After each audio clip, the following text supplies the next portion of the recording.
The morning sun cast long shadows through the windows of Pete's diner as Harold Thompson pushed open the glass door with his weathered hand. The small bell above the entrance chimed softly, announcing his arrival just as it had every Sunday morning for the past 30 years. At 93 years old, Harold moved slower than he used to, but his routine remained unchanged. The familiar smell of coffee and bacon filled the air as he made his way to his usual spot, the third booth from the window. His bones might have creaked a little more these days, but his mind was as sharp as ever. Harold adjusted his carefully pressed navy blue jacket, making sure his service pin sat straight on the lapel. It wasn't vanity that made him dress up for breakfast. It was respect. Respect for himself and for the memories he carried. Sarah, the friendly waitress who had been serving him for the past 15 years, already had his order memorized. She walked over with a warm smile, her gray-streaked hair tied back in a neat bun. "Good morning, Mr. Thompson," she said, placing a steaming cup of black coffee and a glass of water on his table, the usual wheat toast coming right up. Harold nodded gratefully, his blue eyes crinkling at the corners. "Thank you, Sarah. And please, how many times must I tell you to call me Harold?" They shared a gentle laugh. It was part of their weekly ritual, this small exchange of words. As he waited for his toast, Harold's gaze drifted to the empty seat across from him. For 25 of those 30 years, Margaret had sat there, her gentle presence making every Sunday morning special. She would always order blueberry pancakes, even though she could never finish them. "Life's too short not to start the day with something sweet," she used to say with a twinkle in her eye. 3 years had passed since Margaret's passing, but Harold still found himself looking up sometimes, expecting to see her familiar smile. He reached into his worn leather wallet and pulled out a small, faded photograph. It showed a much younger version of himself in his Navy uniform, standing proud and tall beside Margaret on their wedding day. The edges of the photo were worn smooth from years of handling, but the happiness in their faces remained clear as day. The diner had changed little over the decades. The same checkered curtains hung in the windows, though they had been replaced a few times. The vinyl booths, while reupholstered, kept their classic red color. Pete, the owner, had grown older alongside Harold, his once black hair now completely white, but his handlebar mustache remained perfectly maintained. Pete's diner was more than just a breakfast spot. It was Harold's sanctuary. Here, among the clinking of coffee cups and the soft murmur of conversation, he found peace. The regular customers knew him, respected him, and often stopped by his table to exchange a few friendly words. Young families would sometimes ask him about his service pin, and he would share carefully chosen stories about his time in the Navy, always keeping the darker memories to himself. The morning light streaming through the windows caught the silver of Harold's perfectly combed hair as Sarah returned with his wheat toast. She placed it carefully on the table, along with a small jar of strawberry jam, another part of their weekly ritual. Though Harold never used the jam, Sarah always brought it, just as she had when Margaret was alive, and would spread it generously on her share of his toast. Harold took a small sip of his coffee, savoring its familiar warmth. Around him, the diner buzzed with its usual Sunday morning activity. Families gathered for after-church breakfast, couples enjoyed lazy weekend meals, and solo diners read their newspapers in comfortable silence. The predictability of it all gave him comfort. Little did Harold know that this peaceful Sunday morning routine was about to change dramatically. As he carefully spread butter on his toast, the rumble of motorcycle engines grew louder outside the diner. The sound was unusual for this quiet part of town, especially on a Sunday morning. Several heads turned toward the windows as multiple bikes pulled into the parking lot, their chrome gleaming in the morning sun. Harold continued with his breakfast, unaware that his peaceful sanctuary was about to be disrupted by visitors who would test his patience, dignity, and ultimately reveal a side of himself he had kept hidden for decades. The peaceful morning atmosphere at Pete's diner shattered as the front door burst open, letting in a blast of cold air and the leather-clad figures of 7 bikers. Their heavy boots thudded against the checkerboard floor, drawing everyone's attention. Leading the group was a tall man with a thick beard and multiple tattoos snaking up his neck. The other customers knew him only as Snake, a nickname emblazoned on the back of his black leather vest. The bikers commandeered 2 tables near Harold's booth, dragging chairs across the floor with a screech that made several diners wince. Snake's dark eyes scanned the room, settling on Harold's military service pin with a predatory gleam. The veteran continued buttering his toast, pretending not to notice the newcomers, though his shoulders had tensed slightly. Sarah approached the biker's table with visible nervousness, her notepad trembling slightly in her hand. Before she could speak, Snake raised his hand to silence her. "Coffee. Lack. For everyone," he barked, not bothering to look at her. His companions snickered, some propping their heavy boots up on nearby empty chairs. As Sarah hurried away, Snake stood up, stretching deliberately. He took a few steps toward Harold's booth, his movements casual but purposeful. Pete watched anxiously from behind the counter, his hand hovering near the phone. The diner had grown unusually quiet, with only the soft clinking of cutlery and the hum of the coffee machines breaking the tension. Snake's path to the counter took him directly past Harold's table. With a movement that appeared accidental but was clearly intentional, he bumped hard into Harold's table. The impact sent the veteran's coffee cup toppling, dark liquid spreading across the white tablecloth and dripping onto Harold's carefully pressed trousers. "Oh, my bad, old-timer," Snake said, his voice dripping with false concern. "Guess my eyes ain't what they used to be." His gang erupted in poorly suppressed laughter. Harold reached for his napkin with dignity, dabbing at the coffee stains on his pants. Snake wasn't finished. He leaned down, getting uncomfortably close to Harold's face. The veteran could smell leather and cigarette smoke as the biker pretended to examine his service pin. "Well, would you look at that, boys?" Snake announced loudly. "We got ourselves a genuine hero here." He executed an exaggerated, mocking salute that brought another round of laughter from his companions. Sarah rushed over with a cloth, her face flushed with anger and embarrassment. "I'm so sorry, Mr. Thompson," she said, helping to clean up the spilled coffee. "Let me get you a fresh cup right away." "Don't trouble yourself too much, sweetheart," Snake trolled. "Gramps here probably shouldn't be having too much caffeine at his age anyway."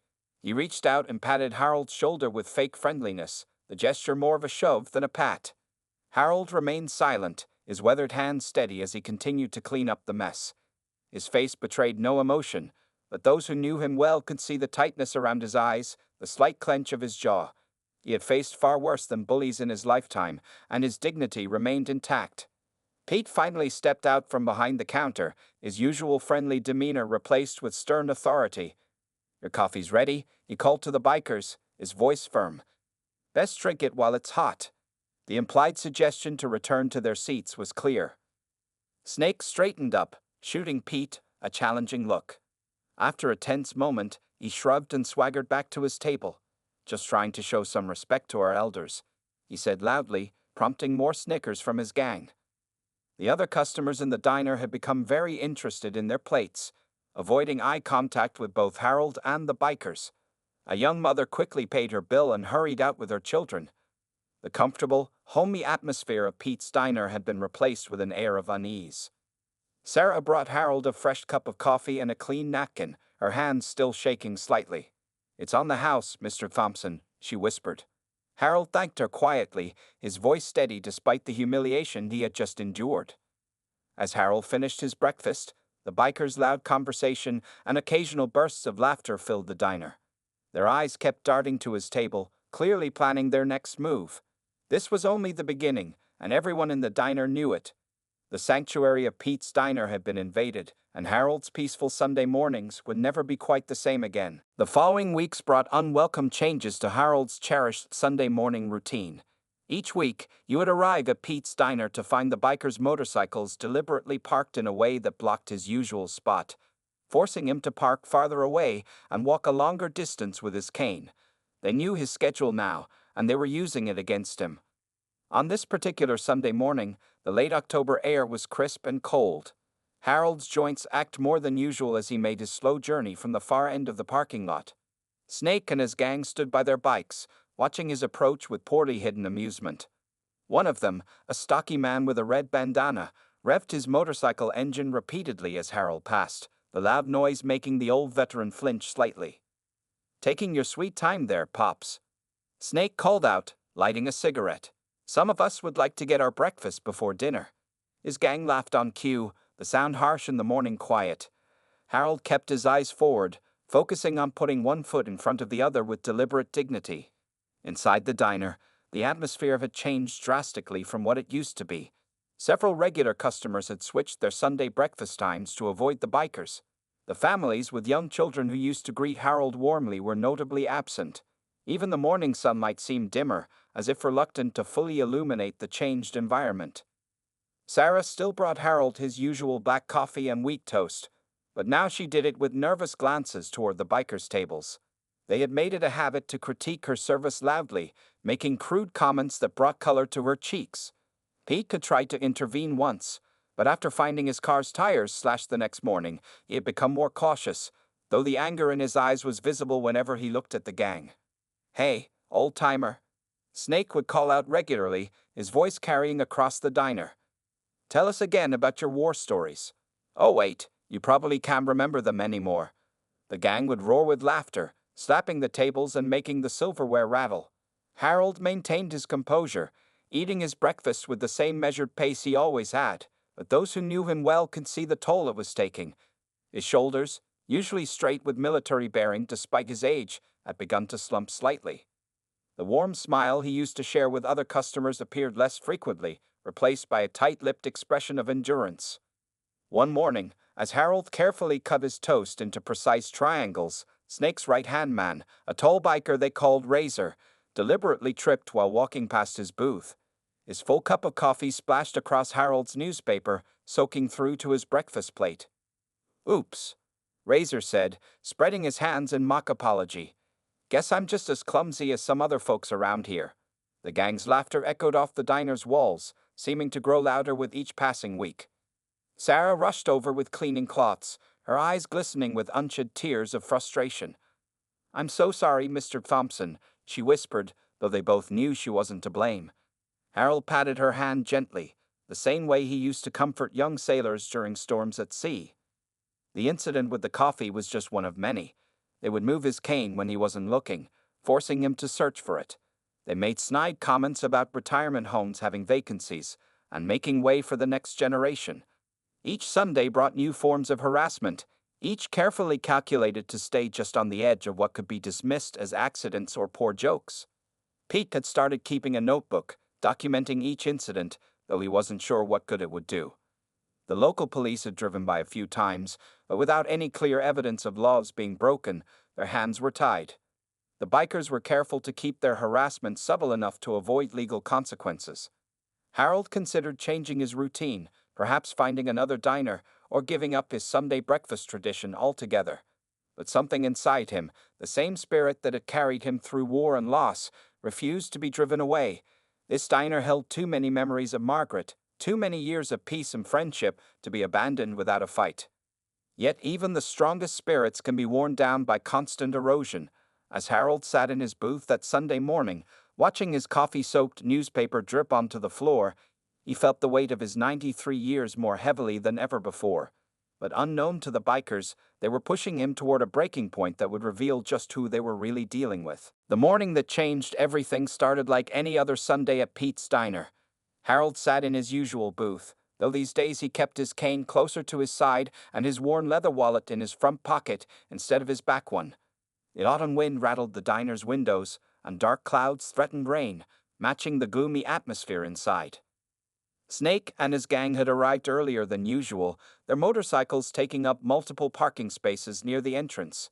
They seemed more restless today, their loud laughter having an edge to it that made Sarah's hands shake as she poured their coffee.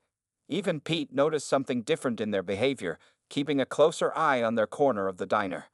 Harold was halfway through his wheat toast when Snake approached his table, flanked by Razor and the biker with the red bandana. This was new. Usually, they kept to their own space while taunting him from afar. The veteran's weathered hands paused mid-motion, his coffee cup hovering just above its saucer. "You know what, boys?" Snake announced loudly, leaning against Harold's booth. "I've been thinking. Our friend here wears this fancy pin every week, but we'd never seen any proof he actually served. Could be one of those fake veterans you hear about on the news." The accusation hung in the air like smoke. Several regular customers who had been brave enough to stick around during these weeks looked up from their meals, shock visible on their faces. Pete took a step forward from behind the counter, but Snake's gang members shifted to block his path. "Show us your papers, old man," Razor demanded, his voice dripping with mock authority. "If you're such a hero, You must carry some ID, right? Harold remained silent, his blue eyes fixed straight ahead. This seemed to irritate Snake even more. Without warning, he reached across the table and grabbed Harold's wallet from his front pocket, the movement so quick that Harold couldn't react in time.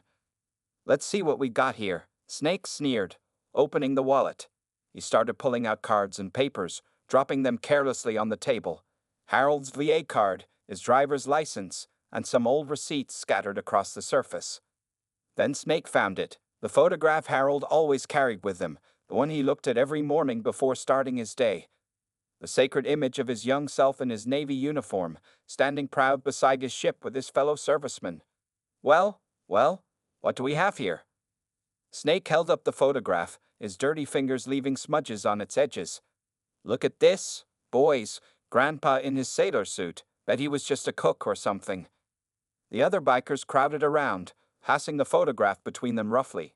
Each handling of the precious memory made Harold's jaw clench tighter. They laughed at the young faces in the picture, making crude jokes about Navy boys and weekend warriors. But it wasn't their words that finally broke Harold's composure. It was when Red Bandana attempted to fold the photograph in half, creasing through the middle of the image, that something changed in the old veteran's eyes. Harold's hands, which had been shaking slightly with age and emotion, suddenly became perfectly still. His shoulders, which had been slouched under the weight of weeks of harassment, straightened with a strength that seemed to come from somewhere deep within. The transformation was subtle but unmistakable. Sarah, who had been watching helplessly from nearby, later said she saw something in Harold's face she'd never seen before. A glimpse of the young sailor he had once been, standing on the deck of a ship in waters far more dangerous than this situation. The diner had gone completely silent. Even the usual sounds of clinking plates and coffee cups had ceased. The only noise was the harsh laughter of the bikers as they continued to pass around Harold's precious photograph, unaware that they had finally crossed a line from which there was no return. Pete, still watching from behind the counter, would later tell people that in that moment, just before Harold spoke, the air in the diner seemed to change, as if everyone present could sense that something momentous was about to happen. The old veteran's eyes had taken on a steely glint that made him look decades younger, and his next words would change everything. Harold Thompson rose from his booth with a grace that belied his 93 years. His movements were measured and deliberate, like a lion preparing to remind younger challengers why he had once ruled the pride. The wooden handle of his cane pressed firmly against the linoleum floor, not for support now, but like a captain planting his flag on solid ground. That photograph, Harold said, his voice carrying across the silent diner with unexpected authority, was taken on June 15, 1944, aboard the U.S. Nautilus. The clarity and precision of his words made several of the bikers pause in their laughter. Snake still held the photograph, but his mocking smile had begun to fade. I wasn't a cook, Harold continued, his voice growing stronger with each word. I was one of the first Navy SEALs, though back then they called us underwater demolition teams. He took one step forward, and despite being shorter than Snake, somehow seemed to look down at him. We were the ones they sent in when they needed the impossible done. The diner remained absolutely still. Even the coffee machine seemed to have stopped humming, as if listening. Sarah stood frozen by the counter, coffee pot forgotten in her hand. Pete had stopped pretending to wipe the counter, his cleaning cloth hanging limp at his side. That mission you're holding a picture of, Harold gestured to the photograph in Snake's hands, was classified for 30 years. We swam 2 miles in darkness, carrying 60 pounds of explosives each, to clear the way for the invasion force. His eyes had taken on a faraway look, seeing not the diner but the dark waters of his past. Lost 2 good men to shark attacks that night, but we completed the mission. Always completed the mission. Snake's gang had stopped passing the photograph around. Red Bandana had taken off his sunglasses, revealing eyes that now showed uncertainty instead of mockery. Razor had unconsciously taken a step back from Harold's unwavering gaze. The pin you've been mocking. Harold touched his service pin lightly. That's not just for serving. That's a Navy Cross. They gave it to me after a mission in the Pacific where I pulled 3 men out of a sinking submarine through a hole barely big enough for a child. His voice remained calm, but carried an edge of steel that made several bikers shift uncomfortably in their boots. Harold took another step forward. You want to see my papers? I have citations signed by admirals that are still classified. Medals I can't display because the missions never officially happened. He extended his hand toward Snake, palm up. But first, I'd like my photograph back. Snake looked down at the photograph in his hands as if seeing it for the first time. The young sailor's face staring back at him no longer looked like an object of ridicule. The proud stance, the determined set of the jaw. He could see now how that young man had become the steel-spine veteran standing before him. The thing about being a SEAL, Harold continued, his voice dropping slightly but somehow becoming even more commanding, is that you learn to be patient, to wait for the right moment, to endure discomfort and difficulties without revealing your true capabilities. His eyes met Snake's directly. You learn to let people underestimate you, right up until the moment they realize their mistake. The implications of his words hung heavy in the air. Snake looked around at his gang members, but found no support in their averted gazes. The tough guy facade they had maintained for weeks had cracked, revealing the uncertain men beneath. Harold remained standing, his posture perfect, his eyes clear and focused. The transformation was complete. Gone was the seemingly frail old man they had been tormenting. In his place stood a warrior who had faced dangers they could barely imagine, who had swum through shark-infested waters, who had fought in battles that history books couldn't mention. The next few seconds would determine how this confrontation would end. The photograph trembled slightly in Snake's hands as he looked from it to Harold and back again, facing a decision that would change everything in Pete's Diner forever. The weight of Harold's words seemed to press down on everyone in Pete's Diner. Snake stared at the photograph in his hands, his tough guy persona crumbling like autumn leaves in the wind. The revelation of Harold's true identity as one of the first Navy SEALs had changed everything, but it wasn't just the impressive credentials that affected the bikers. It was the quiet strength and dignity with which he had endured their harassment. Harold continued his story, his voice taking on a softer tone that somehow made his words even more powerful. December 1944, he said, gesturing to the photograph. Our team got word of 37 Marines trapped behind enemy lines on a small Pacific island. The brass said a rescue was impossible, too many enemy patrols, waters too rough for a standard extraction. The diner's other customers had abandoned any pretense of eating, completely absorbed in Harold's tale. Sarah had pulled up a chair, her eyes wide with wonder. Even Pete had come out from behind his counter, standing nearby with his arms crossed, a look of pride on his face for his longtime customer. They said it couldn't be done, Harold continued, his eyes focused on memories only he could see. The storm that night was fierce enough to tear ships apart. The waves were higher than this building. He paused, and a small smile crossed his weathered face. But impossible missions were our specialty. Snake's right-hand man, Razor, had sunk into an empty chair, his usual swagger completely gone. The biker with the red bandana had removed his sunglasses entirely, revealing eyes that showed not just respect, but something close to awe. We swam through those waves for 6 hours, Harold said, his voice steady. Used the storm as cover to slip past enemy patrols. Found those Marines huddled in a cave, half-starved, some too wounded to walk. His hand tightened slightly on his cane. Took us 3 trips through that storm to get them all out. Lost consciousness twice from exhaustion, but we got every single one of those boys home. Sarah wiped tears from her eyes, while Pete nodded slowly, understanding now why Harold had never complained about the bikers' harassment. A man who had faced such challenges wouldn't be broken by petty bullying. Snake finally found his voice, though it had lost all its previous arrogance. Those kinds of missions, they don't even teach that level of underwater operations in today's training, he said quietly. Several heads turned to look at him in surprise. Harold's eyes fixed on Snake with new interest. You serve? Snake straightened up slightly, unconsciously adopting a more respectful posture. Afghanistan, sir. Navy too, though nothing like what you did. Worked on ship security and coastal patrols. The sir had slipped out naturally, a soldier's instinct recognizing a superior warrior. The revelation seemed to ripple through the diner. The contrast between Snake's genuine respect for military service and his previous behavior toward Harold made his shame even more apparent. The other bikers looked equally uncomfortable, the full weight of their actions finally hitting home. Harold's expression softened slightly. Those coastal patrols save lives too, son. Every role matters when you're protecting freedom. His words, free of bitterness or resentment, seemed to hit Snake harder than any anger could have. The biker leader looked down at the photograph one last time.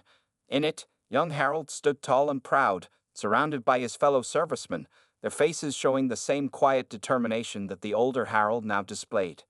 Snake carefully smoothed out the creases they had put in the photo's edges, his movements almost reverent. With uncharacteristic gentleness, Snake stepped forward and held out the photograph to Harold. "Sir," he said, his voice rough with emotion, "I believe this belongs to you." The simple act of returning the photo carried the weight of an apology, an acknowledgement, and a promise all at once. The diner held its breath, watching this moment of transformation. The morning sunlight broke through the clouds outside, streaming through the windows and falling across Harold's service pin, making it shine like a beacon of honor that had been there all along, waiting to be truly seen. The change that swept through Pete's diner was like watching ice melt in spring sunshine. Snake, still standing with military straight posture, reached for the zipper of his leather jacket. The sound of it opening seemed unusually loud in the quiet diner. He shrugged the jacket off his shoulders, revealing a faded black t-shirt underneath. There, on his right bicep, was a tattoo that nobody had noticed before: the anchor, eagle, and trident of the U.S. Navy, with Operation Enduring Freedom written beneath it. Snake laid his jacket carefully on a nearby chair, as if setting down a burden he'd been carrying for too long. 2 tours, he said quietly, rolling up his sleeve to better display the tattoo. Spend most of my time protecting supply ships from pirates off the coast of Somalia. His voice had lost all its previous roughness, replaced by a tone of quiet pride. Never thought I'd meet one of the original UET members. You guys are legends, sir. Harold studied the tattoo with interest, a small smile playing at the corners of his mouth. Pirates, eh? Bet you have some stories of your own to tell, son. The word son seemed to affect Snake deeply. He swallowed hard, looking down at his boots for a moment before meeting Harold's eyes again. Nothing like yours, sir, but we did what we could to keep our people safe.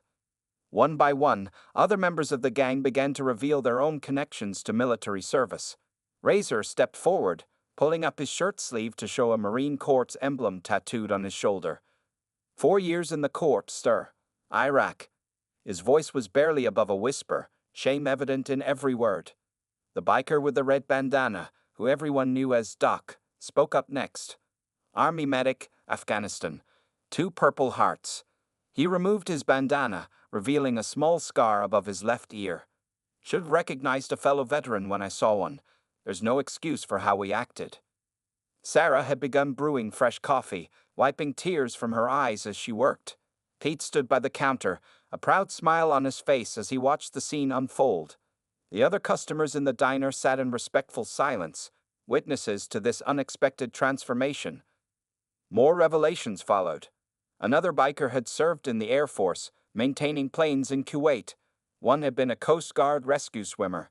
Each confession seemed to lift a weight from their shoulders, as if remembering who they had been before they had hidden behind leather and attitude. Snake turned to his gang, his face showing a mix of emotions. "We forgot who we were," he said, his voice carrying across the diner. "Somewhere along the way, we lost sight of the honor we once served with." He looked back at Harold, who stood watching them with understanding in his eyes. "We became exactly what we swore to protect against. Bullies picking on someone we thought couldn't fight back." The irony of their situation hit home.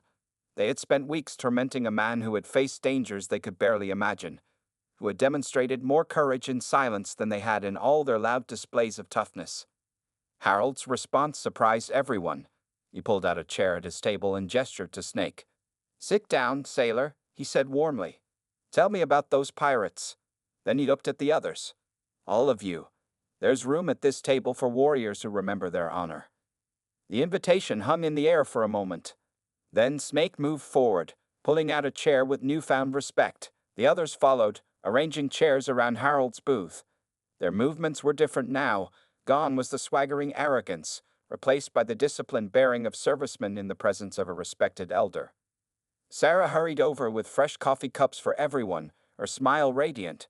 Pete nodded approvingly, watching as his diner transformed from a place of tension to one of reconciliation. The morning sunlight streamed through the windows, falling across the group of veterans, young and old, all of them changed by this moment of truth and recognition. The following Sunday morning dawned bright and clear, a perfect autumn day in the making. Harold Thompson walked toward Pete's diner, his cane tapping softly against the pavement. As he approached the entrance, he noticed something different. The motorcycles parked outside were arranged neatly, leaving a wide, clear path to the front door. A space near the entrance had been marked with a handmade sign reading, "Reserved for Harold Thompson, Navy SEAL." When he pushed open the diner's door, the little bell chimed as it had for 30 years, but the scene that greeted him was unlike anything he'd seen before. Snake and his crew stood at attention, each of them cleaned up and wearing their old service pins or medals alongside their leather vests. They had arrived early to ensure everything was perfect for Harold's regular Sunday breakfast. "Good morning, sir," Snake said, offering a crisp salute that would have made any drill instructor proud. The other bikers followed suit, their respect evident in every movement. Harold returned their salutes with the same precision he had shown decades ago on naval vessels across the Pacific. Sarah beamed as she brought over Harold's usual black coffee and wheat toast, but today there was something extra on the table. A small American flag in a stand, polished to a shine. Pete watched from behind the counter, his familiar handlebar mustache lifted in a broad smile. "We hope you don't mind, sir," Snake said, gesturing to the chair across from Harold's usual spot. "Some of us would like to join you for breakfast, if that's acceptable." Gone was any trace of the arrogant bully who had tormented Harold weeks before. In his place stood a sailor who had remembered his true self. Harold's eyes crinkled with warmth as he settled into his booth. "Pull up a chair, sailors, Marines, airmen."